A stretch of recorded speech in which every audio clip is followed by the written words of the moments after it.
Simula bukas, December 19, magsisimula na ang Land Transportation Office na mag-distribute ng mga plastic driver's license cards sa buong Metro Manila. Ayon kay LTO Chief Edgar Galvante, makukuha na ang mga lisensya ng mga nag-apply mula January 1 hanggang October 16 sa may 36 na licensing offices sa Kamaynilaan.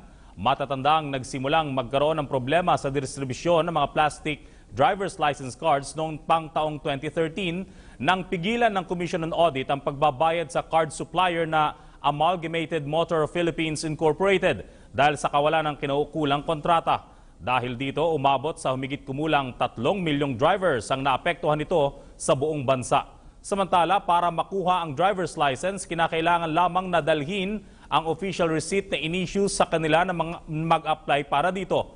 Babala naman ni Galvante sa publiko, huwag makipagkasundo sa mga fixers na maaaring samantalahin ang pagdagsa ng mga kukuha ng kanilang lisensya. Wala na umanong kailangan pang bayaran ang sinuman dahil bayad na ang mga naturang lisensya noong sila'y mag-apply para dito.